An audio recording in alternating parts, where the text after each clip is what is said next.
The music world was left stunned by a deeply emotional and unexpected revelation about the legendary André Rieu at the age of 75. Renowned across the globe for his breathtaking performances and timeless musical creations, no one could have anticipated the heartbreaking turn his life had just taken. During a performance, André suffered a sudden and alarming health scare, one that left fans in shock and deeply worried about his future. Known to millions as the beloved king of the waltz, André now faces one of the most profound challenges of his life, and what happened has left his admirers heartbroken beyond words. Yet the heartbreak surrounding André Rieu didn't begin with his collapse on stage in Mexico City. To truly understand his pain and triumph, one must go back much further to a cold, silent home in post-war Maastricht, Netherlands. Born on October 1st, 1949, André was the third of 6 children in a devout Roman Catholic family. His father, also named André Rieu, was a celebrated conductor of the Maastricht Symphony Orchestra. In public, his father was revered and respected, but at home, he ruled with cold, strict authority. As a child, André would later recall their home felt more like a military training ground than a nurturing place for children. Affection was scarce, and discipline was constant. "My parents didn't love me very much," he once said plainly. "That's not a feeling, that's just the truth." There were no warm hugs, no shared laughter, and certainly no emotional freedom. The Rieu household was emotionally sterile. Friends were not welcome, and silence reigned, not the kind that soothes, but the kind that suppresses. André's mother was consumed with his academic performance and violin practice. When a teacher once praised young André as an artist, his mother took it as a personal insult. In their home, excellence wasn't celebrated, it was demanded. And even perfection often wasn't enough.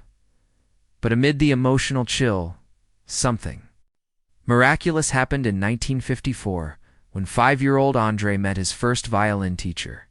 She was 18, blonde and radiant, and while he didn't understand love yet, he felt mesmerized. It wasn't the violin he fell in love with, it was the person playing it.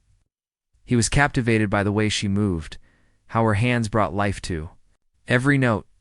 While other children struggled with holding a bow, André discovered vibrato, the subtle emotional pulse that gives music its soul.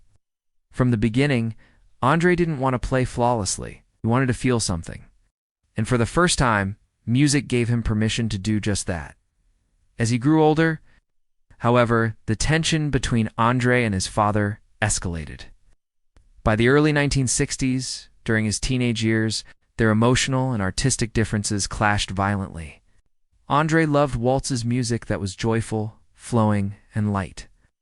His father, on the other hand, saw such music as frivolous and beneath their family's musical stature.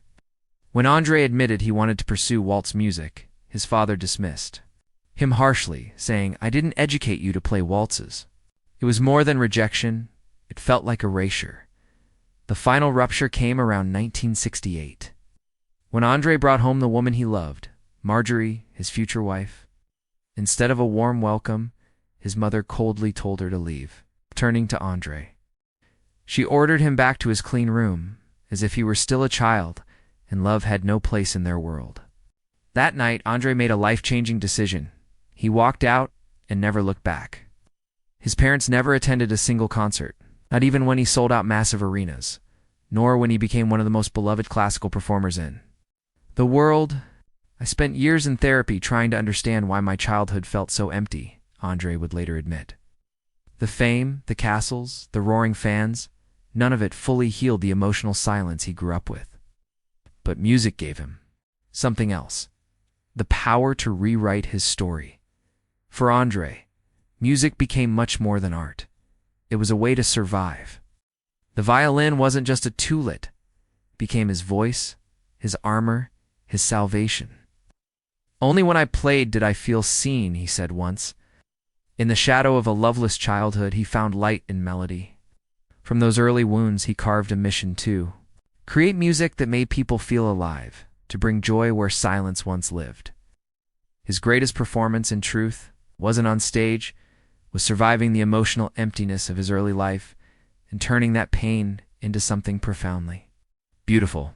By the late 1970s, André had reached a painful crossroads. After years of performing in his father's orchestra, he found the same emotional emptiness in concert halls, formal, cold, and soulless.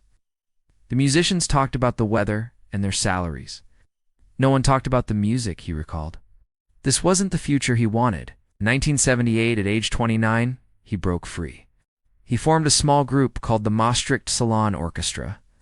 Just a handful of musicians playing in wedding halls and border towns, wherever people would listen. There was no fame, no money, but there was freedom. And through it all stood Marjorie. More than a wife, she was his anchor, a teacher, writer, and secret composer. She believed in him when no one else did. While André's parents had rejected his dreams, Marjorie supported and managed them, taking care of the business side, arranging bookings, and even composing music under anonymity. When he hesitated about buying a 15th century castle, she simply told him, "Sell more records." She wasn't being careless. She was building their empire, brick by brick. But this empire didn't rise from triumph. It was built through therapy and healing. André spent years working with professionals to process the emotional trauma of his youth.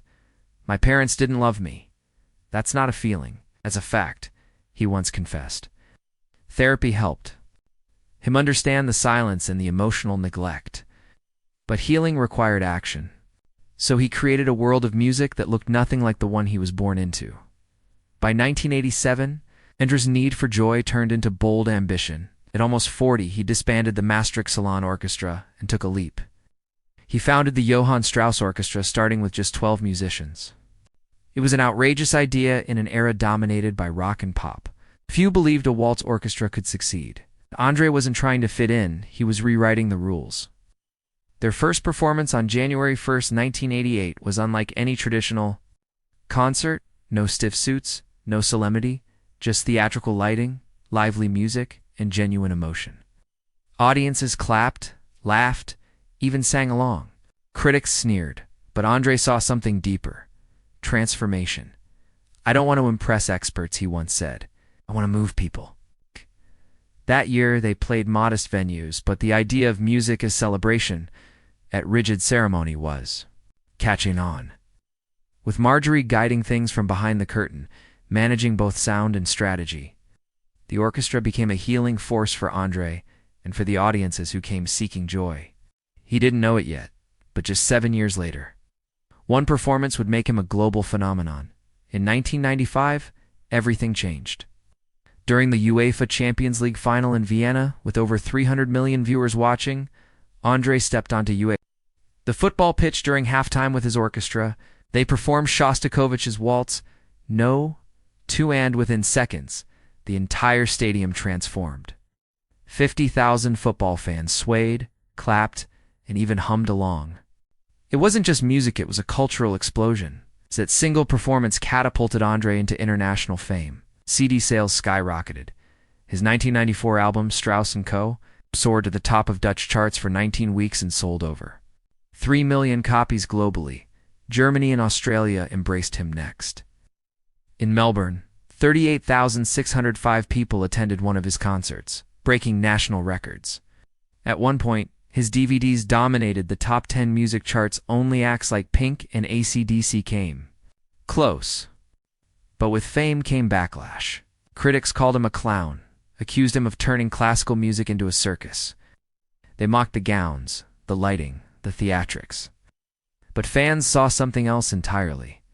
They saw freedom, emotion, beauty music. That made them feel. "You know that solemn atmosphere in classical concerts?" André once asked. "That's exactly what keeps people away. With us, it simply isn't there."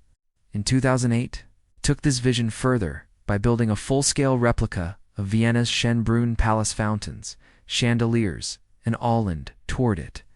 The cost was over 30 million euros. The classical elite were horrified, but audiences were enchanted.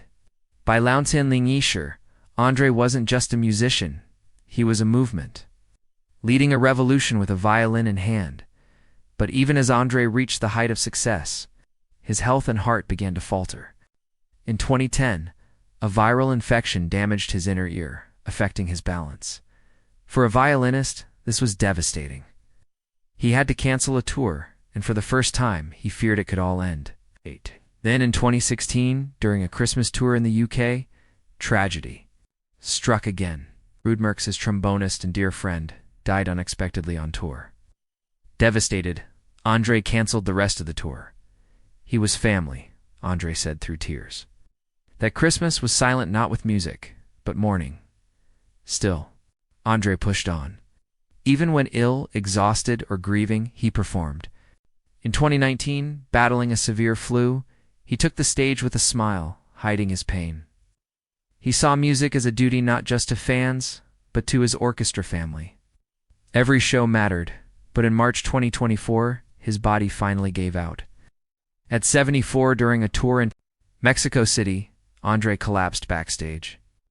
The altitude, jet lag, and flu overwhelmed him.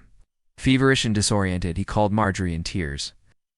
"I don't want a first concert day like this ever again," he said.